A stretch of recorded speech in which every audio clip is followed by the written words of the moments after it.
3 ways I have massively changed my stock market investing style here in 2018. I have made some very big changes this year, and every single year I think it's always important to tweak a couple things here, tweak a couple things there, and get better and better in whatever you're doing in life, especially stock market investing. There are always improvements we can make out there. There's no such thing as the perfect investor, the perfect anything, okay? It's always about getting better. 2018 has been a year I have massively changed 3 very core things to my investing philosophy, okay? Now, some of the things have stayed the same, okay? Looking at companies for the long term, the next 3 to 5 years, valuing balance sheets, looking at the company from a lot of different ways, looking at risk factors, all those type of things have not changed, okay? But there are 3 things that have changed in a big way with me as a personal stock market investor. Here in 2018, I think this is something that will benefit me for decades to come, these 3 big changes. I think it's always important to listen to, other people's mistakes that I have made or anybody has made out there, and kind of realize, okay, they made some mistakes there. Maybe I can avoid those mistakes by figuring out something that they have figured out, guys. So I hope you really enjoy this today. Let's just get right into this, guys. So the first thing, the first big mistake, and the first big thing I should say I've changed is I would go super heavy into 2 or 3 stocks, okay? So imagine you have 100% of your portfolio in cash, all right?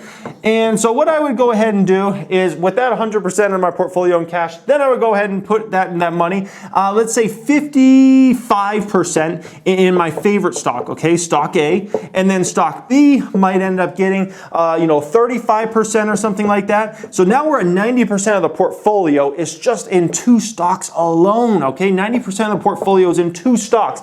And then if I had another stock, I might put like 10% in that. Maybe I'd put 5% in that and then 5% in a 4th stock. But needless to say, I got away with this for a long time where I would just go super, super heavy into 2 stocks. And you look like a genius when it continues to work out. But the problem is you're always going to end up having a big investment of yours go bad. It happens to every investor out there ever in history, okay? Every investor ever in history has always had stocks mess up for them, okay? And sometimes very, very large investments, all right? So with that being told, you don't want to ever put too many eggs in one basket, because guess what? Eventually, one of those baskets is going to be bad. If you're in this game for decades and decades, eventually you're going to just pick a bad one, okay? It's just going to happen to everybody, okay? It happens to everybody. Realizing that if you're a bad one and you got 55% of your money, 50% of your money, 60% of your money in that one stock, and it loses, let's say, 50% of its value, your portfolio is just decimated in a massive, massive way because you just took a massive loss on that, okay? Rather than if you were more diversified. So now I take a much more diversified stance on things, okay? So in my portfolios now, I'll have a stock A, I'll have a stock B, a C, a D, an E, an F, a G. I mean, I have in pretty much every single portfolio at least 7+ stocks. Okay, some of my portfolio. I think I just showed a portfolio off recently here on the YouTube channel, and I think that one has 9 stocks in it. Okay, so basically, what I will do is I will not go any heavier than about 25% of my portfolio into my biggest investment. Okay, that's about the maximum level. However, I don't even really like being up there anymore. I like to stay maybe around 20% or somewhere around there as far as my stock A. Okay, and then this one maybe 15%, and then maybe 10%, and kind of going down from there, okay? Meaning you got a more diversified portfolio, because think about it, guys. You own 2 or 3 stocks. You got everything in those 2 or 3 stocks. And especially if you got a lot of money, right? You're putting just a huge risk on it because you're not diversified. You got so many shares all in 1 or 2 stocks. It literally doesn't make sense. It's just a bad thing. Like I said, when it's going good and you're picking really good stocks, it looks like you're a genius. You're like, oh, I just stuffed all this money in this one stock. But when that one comes around, and it will happen to everyone out there. I hate to say that too, but but it's just the truth. It's going to happen to everybody many times in your investing career throughout the decades. If you're actually planning on being in this game for a long, long time, it will happen to everybody. Warren Buffett, I don't care who you are.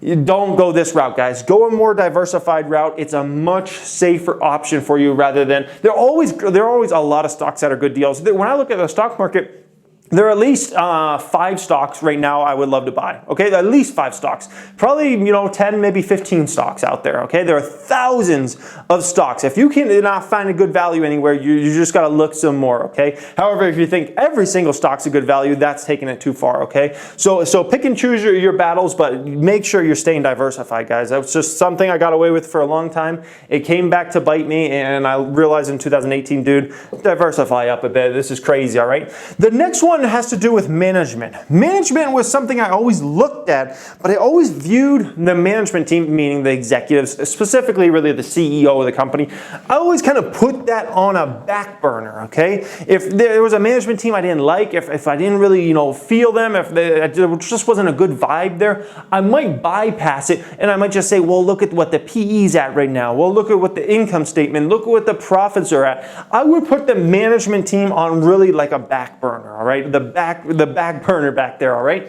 This is something I value a lot more now, okay? If there's a management team I don't like, if I don't see them just really having a long-term vision, if I don't see them taking the care to that business they really should, you know what I go ahead and say? I say, that stock's not for me, okay? I don't care what the PE's at. I don't care if it's at 8 PE. I don't care if they make tons of profits. I don't care if their balance sheet happens to be really good. If it's a CEO and management team there, and I listen to these conference calls and I'm like, I'm not really feeling these guys. I don't think they have the focus there.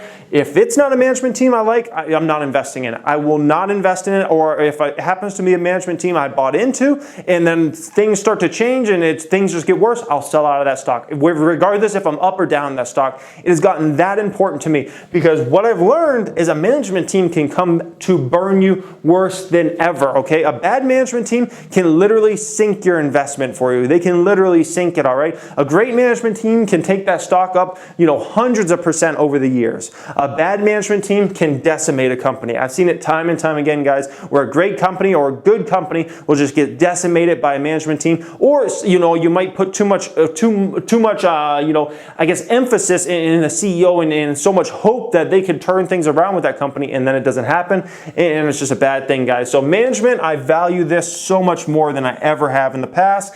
And the last thing is multiple growth vectors. What do I mean by this? This is a very, very important thing. I think everybody should really open up your ears to this one, because it's something I really realized.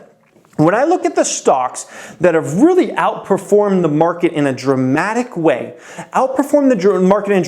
since I started investing, what I come to see is a lot of stocks that have what I call multiple growth vectors for that business, okay? So imagine you have a business, and it just does one thing over here. It's a one-trick pony. It really has one lane it stays in, and that's good sometimes because it has one main focus. But what I have found, the companies that really succeed in a massive way are ones that have this thing working for them, but can also focus on this thing over here and have this succeed without this dropping off. And then they start another growth vector and that succeeds, all right? These type of businesses are where you can get massive gains from. The multiple growth vectors one. So when I look at businesses now, when I'm looking and doing my research into businesses, this is something I'm valuing more and more going forward.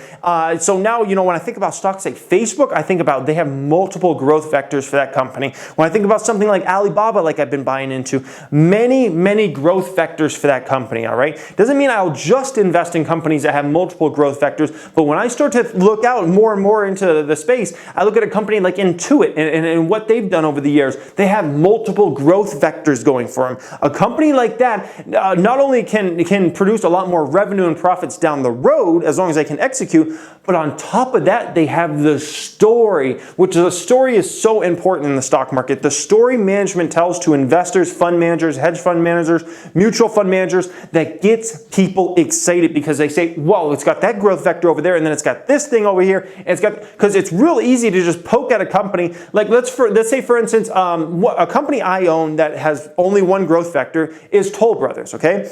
Toll Brothers is a really easy stock for short sellers or anybody to poke at and say, if housing gets weak, they're screwed, okay? Really easy.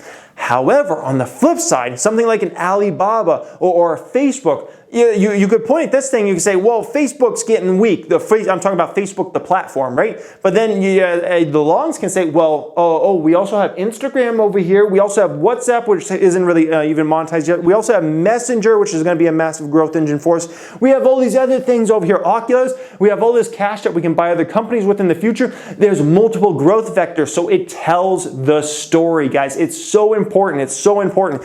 So this is something I'm valuing more and more as I invest in the stock market. It's looking at these companies with multiple growth vectors and viewing them and understanding I'll have to pay a steeper PE sometimes for these companies, and that's okay in the end. That's okay. I'll pay up for some of these companies that have many different growth vectors because they got the story and it's going to help them produce a lot more profits and revenue in the future. But the trick is you got to make sure they're executing, okay? So there are some companies that are like, oh yeah, we're going to do this and that, and they don't execute on anything. There are certain companies that can execute on a lot of different things, and those are the special companies. I hope you guys really enjoyed this today. These are 3 massive changes I made this year with my stock market investing style. Let me know what you think down there in that comment section. I hope you guys learned from this. I hope this was very, very valuable content for you guys. Hit a thumbs up if you enjoyed this today. Make sure you follow me on Instagram if you love stock market news.